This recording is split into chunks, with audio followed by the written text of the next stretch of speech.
Assalamualaikum warahmatullahi wabarakatuh. Kami dari grup 8 akan mempresentasikan mengenai tugas besar simulasi komputer. Perkenalkan, nama saya Junita dan rekan saya ada Fatia Nabila Gina, lalu ada Dwi Cahya Prasetya. Oke, berikut merupakan case dari permasalahan kali ini.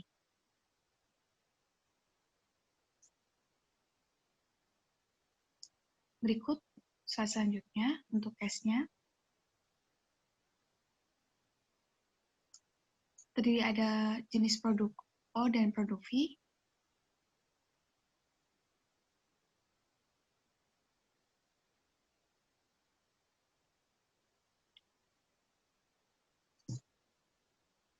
Perusahaan ini juga melakukan kolaborasi dengan 3 distributor produk O dan V.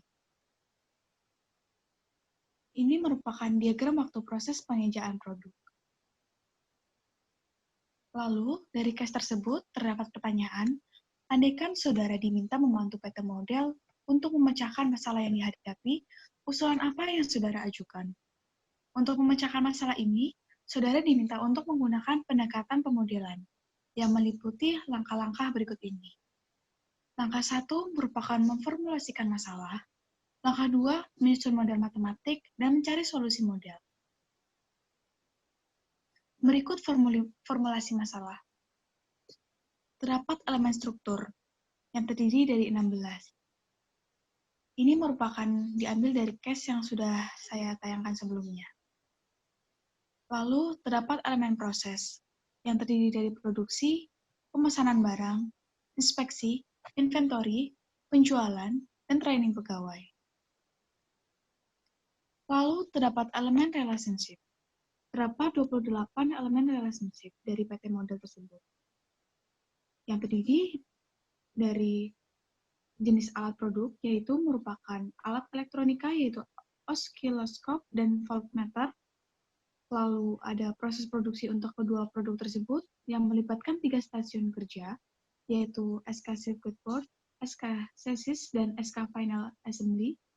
Lalu ada biaya outsourcing, lalu ada kapasitas jam kerja, ada jam kerja lembur, ada ongkos tenaga kerja, ada harga jual produk untuk O dan V, ada ongkos bahan baku, ada ongkos tenaga kerja, ada biaya overhead produk, ada permintaan pasar selama 1 bulan untuk produk O dan permintaan pasar selama 1 bulan untuk produk V, lalu ada ongkos inventory per minggu, ada persediaan pada awal minggu, terdapat rata-rata inventory juga per minggu, lalu ada persentase produk cacat sebesar 1% dari jumlah produksi per minggu, lalu ada pangsa pasar perusahaan saat ini yaitu sebesar 57,3%, lalu ada sasaran untuk tahun 2020, yaitu merupakan pengurangan biaya overhead dari perusahaan yaitu sebesar 25%, lalu ada subkontrak pekerjaan untuk chassis dan circuit board, lalu ada ongkos pekerjaan per unit yang cukup kompetitif, yaitu 80% dari ongkos PT model. Lalu yang terakhir yaitu perusahaan harus mengeluarkan biaya pelatihan yang diperkirakan sebesar 25 juta rupiah. Lalu selanjutnya akan dijelaskan oleh rekan saya, yaitu Dwi Cahya Prasetya. Oke, silakan Dwi Cahya Prasetya. Oke, di sini saya akan menjelaskan mengenai tentang model matematika itu sendiri. Boleh di next. Nah, dari case yang udah ada, kita dapat mengidentifikasikan dari problem-problemnya ada apa aja sih dalam case PT model ini. Yang pertama, itu dari PT model ini sendiri memiliki stok barang selama 1 minggu ke depan, namun harus menekan ongkos produksi dari inventory. Lalu dari PT model ini sendiri harus melakukan program cost reduction. Terus harus ada juga pengurangan biaya overhead. Terus juga demand yang tidak dapat dipenuhi akibatnya kehilangan customer, reputasi, bahkan kehilangan dapat setara dengan 4 kalinya keuntungan dari per unitnya. Lalu perusahaan lain masih banyak banget yang bisa menawarkan harga yang lebih murah. Lalu perhitungan mengenai ongkos produksi, overhead, inventory, dan kehilangan penjualan. Lalu dilanjut lagi, ada manajer produksi yang mempertimbangkan penggunaan outsourcing jika kapasitas tidak mencukupi. Lalu ada ongkos produksi yang melebihi kapasitasnya itu hingga mencapai 105%. Lalu juga ada memasukkan komponen circuit board dan chassis dari industri kecil dan menengah. Terus juga ada divisi CB dan CH yang akan ditutup. Lalu ada production loss akibat penataan ulang tata letak pabrik Dan terakhir, mengeluarkan biaya training pegawai sebesar 25 juta rupiah. Boleh di next. Nah, dari itu semua, udah mengidentifikasi, kita mendapatkan solusi-solusi yang menurut kita itu optimal. Itu yang pertama adalah terdapat fleksibilitas, terdapat penguatan jadwal produksi. Lalu yang kedua, menjaga fluktuasi dari demand produk. Ketiga, program perbaikan proses secara berkelanjutan untuk seluruh proses bisnis. Keempat, mengatasi persaingan harga bisa dilakukan dengan membuat pelayanan yang berbeda, mengenali kelebihan dan keuntungan perusahaan, serta memberikan kualitas yang unggul. Dan yang terakhir, untuk permasalahan inventory, sebaiknya biaya pemesanan setiap kali pesan memiliki hubungan yang negatif terhadap jumlah barang yang dipesan. Artinya, semakin banyak barang-barang yang dipesan dan setiap kali pesan, semakin kecil frekuensi pembelian, semakin rendah pula biaya pemesanan yang harus ditanggungjawabkan oleh perusahaan. Boleh di next. Oke, dari itu semua kita pun juga mengidentifikasi situasi dari permasalahan ini juga. Dari permasalahan ini juga kita memiliki gambaran dalam sistemnya itu. Yang pertama, proses. Yang prosesnya itu di mana PT Model memproduksi dua produk, yaitu ada osiloskop atau disebut dengan O, dan voltmeter, itu disebut dengan V. Dan di sini kita menginspeksi bagaimana keuntungan ataupun produksinya nanti dalam 1 bulan ke depan. Lalu dalam struktural dari PT Model ini memiliki strukturalnya terdiri dari PT Model, direksi PT Model, pimpinan PT Model, direktur utama PT Model, direktur produksi PT Model, dan lain sebagainya. Boleh di next. Lalu di sini kita terdapat konfliknya. Konfliknya ini disebut konflik ini terdiri dari dalam rangka memperkuat posisi market leader. PT Model akan memenuhi permintaan pasar dengan harga dan kualitas barang yang bagus. Oleh karena itu, manajer produksi merencanakan produksi pabrik untuk 1 bulan ke depan, sedangkan manajer pemasaran menekankan agar permintaan produk setiap minggu harus dapat dipenuhi di minggu yang sama. Agar dari PT Model ini bisa bersaing dengan perusahaan-perusahaan yang lain. Lalu uncertainties ini terdiri dari ada demand, ongkos produksi, ongkos overhead, ongkos inventory, dan yang terakhir adalah ongkos akibat kehilangan penjualan. Dari itu semua, kita dapat menyimpulkan terdapat problem situation-nya itu adalah aksi dan reaksinya. Yang dimana aksi dan reaksinya ini perencanaan produksi PT Model 1 bulan ke depan mengurangi biaya overhead sebesar 25%, kemungkinan menggunakan outsourcing pada chassis dan circuit board menyebabkan ongkos produksi mencapai 105%, pemasukan komponen circuit board dan chassis dari IKM atau industri kecil menengah dan menutup divisi CH dan CB memindahkan karyawan divisi final assembly sehingga kapasitas untuk divisi assembly bertambah menjadi 1,5 hingga 2 kali dan membutuhkan pelatihan untuk karyawan-karyawan yang bakal dipindahkan. Terus lalu dan lain sebagainya. Kalau dilanjut lagi, di sini ada problem situation yang dimana ada kontrol, yang dimana bisa kita kontrol ataupun PT Model bisa mengkontrol dari problem situation tersebut. Yang pertama, itu ada jumlah jenis produk yang diproduksi PT Model, ada jumlah stasiun kerja, dan yang terakhir ada jumlah karyawan. Lalu dari PT Model ini, problem situation-nya terdapat juga tujuannya atau goals and aim. Yang dimana PT Model ingin memperkuat posisi sebagai market leader dengan harga dan kualitas yang bersaing dengan perusahaan lain. Lalu di worldview-nya ini juga ada PT Model yang ingin memperkuat posisi dari market leader-nya. Boleh di next. Lalu di sini ada orang-orang yang bekerja dalam sininya. Tadi udah dijelasin strukturnya, dan orang-orang yang ada di sini juga, itu ada dari PT Model itu sendiri, direksi PT Model, pimpinan PT Model, dan lain sebagainya. Lalu problem situation selanjutnya itu ada relationship, yang dimana relationship ini terjadi berkesinambungan dengan hubungan-hubungan yang ada di case dari PT Model. Yang contohnya seperti cost dari penghasilan dari proses, dan pekerjaan circuit board itu adalah masih berkesinambungan. Pengeluarannya sama pekerjaan itu ada berapa aja yang harus dikeluarkan, dan lain sebagainya. Lalu lanjut lagi dari resource. Resource dari problem situation ini dari PT Model adalah stasiun kerja di PT Model, karyawan PT Model, dan lain sebagainya. Boleh deh. Oke. Dari ada elemen relationship dan tadi juga ada problem situation. Di sini kita bisa menggambarkan lebih rinci lagi ataupun lebih jelas lagi dan lebih singkat lagi dengan rich picture yang udah kita gambarkan. Nah, contoh rich picture yang kita gambarkan adalah seperti ini. Boleh di next. Nah, ini adalah rich picture yang kita gambarkan agar bisa lebih mudah untuk mengidentifikasikan dari PT model ini. Selanjutnya akan mengenai tentang hierarki sistem. Hierarki sistem bakal dijelaskan oleh rekan saya, Fatia Gina. Waktu dan tempat dipersilakan. Untuk ada yang minta, boleh di next slide. Ya, terima kasih.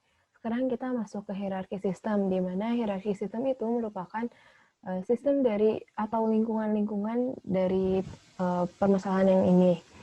Pertama itu ada narrow system. Narrow system itu yaitu sistem yang terdiri dari PT model itu sendiri, jadi di dalam perusahaan itu. Lalu wider sistemnya itu bagian yang lebih luasnya dari PT model, yaitu ada bagian produksi dan marketingnya. Dan ada yang terakhir itu environment, atau itu tuh lingkungan bisnis, jadi yang mencakup secara keseluruhannya di luar dari PT model itu. Next.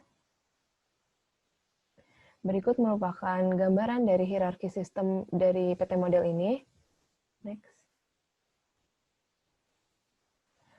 Dan berikut merupakan analisis dari stakeholder.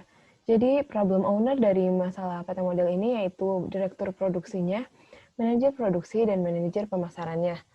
Dan problem owner ini punya 3 syarat seperti berikut, yaitu yang pertama, tidak puas dengan kondisi saat ini, yaitu harga jual produknya, lalu mampu menilai kapan goal itu tercapai atau tujuan itu tercapai, perencanaan produksi 1 bulan ke depan, goalnya itu, dan yang ketiga itu punya kontrol pada beberapa problem situation, yaitu memasuk beberapa komponen produk dari distributor ke industri kecil, dapat memindahkan pekerja dari divisi-divisi lain.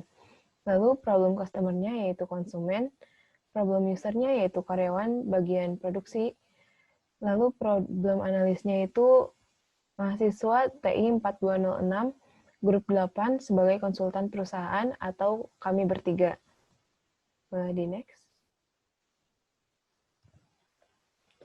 Berikut merupakan 6 element of problem-nya. Yang pertama itu ada pengambilan keputusan. Pengambilan keputusan itu di sini terdiri dari direktur produksi, manajer produksi, dan manajer pemasaran. Lalu untuk tujuan pengambilan keputusannya itu memenuhi permintaan konsumen dengan harga yang bersaing dengan perusahaan lain, tetapi harga itu masih dapat diterima oleh konsumennya. Lalu kriteria keputusannya itu meminimasi total biaya operasional dalam jangka waktu 1 minggu. Ukuran performansinya itu total biaya operasionalnya, input kendali atau alternatif jalur aksinya itu jumlah produk yang akan diproduksi, dan konteksnya itu di sini yaitu PT model. Boleh di next. Dan berikut merupakan influence diagramnya, di mana gambar kotak itu merupakan control input atau input yang dapat dikendalikan. Di sini terdiri dari jumlah produksi dan biaya pelatihan. Lalu untuk yang berbentuk awan itu uncontrollable input atau input yang tidak bisa dikendalikan, yaitu demand, biaya produksi, biaya inventory, biaya pemesanan, dan biaya kehilangan penjualan.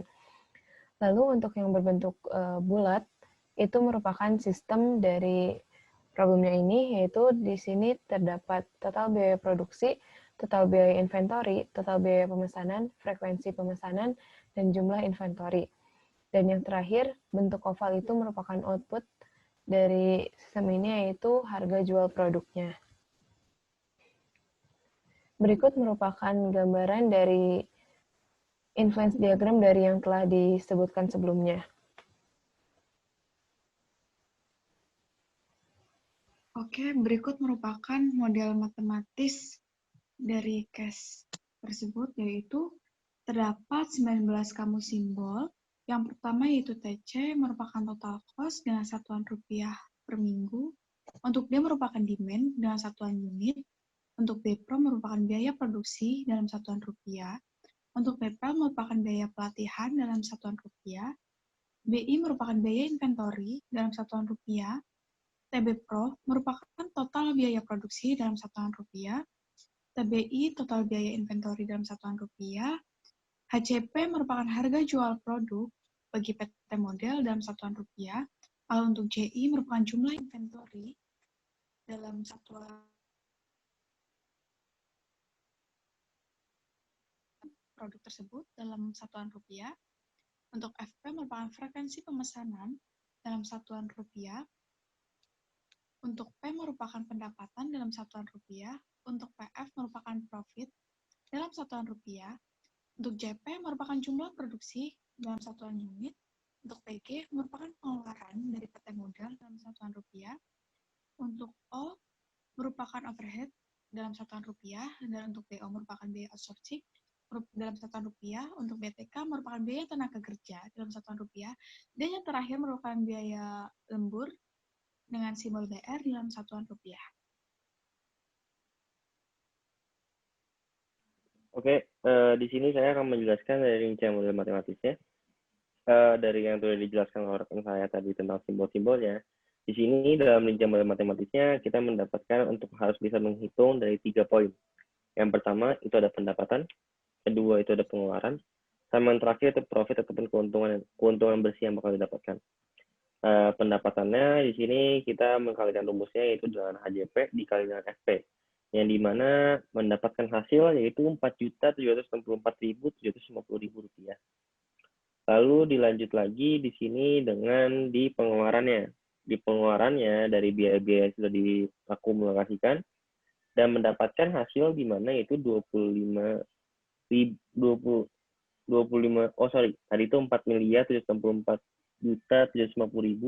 Lalu untuk pengeluarannya itu 25.627.750. Lalu di akhirnya di profitnya itu dari pengeluaran dikurangi oleh pendapatan dikurangi oleh pengeluaran, yang dimana hasilnya itu Rp4.139.122.250. Itu untuk profitnya. Lanjut ke rekan saya Fatia Gina untuk solusi. Enggak. Baik, dari permasalahan yang sudah disebutkan sebelumnya, PT model ini memiliki solusi untuk memaksimalkan profit, yaitu dengan cara memenuhi keinginan produksi, dengan cara ongkos produksi, biaya overhead, maupun biaya inventory-nya itu diminimalkan. Sekian presentasi dari kami, kelompok 8. Kurang lebihnya kami mohon maaf. Wassalamualaikum warahmatullahi wabarakatuh.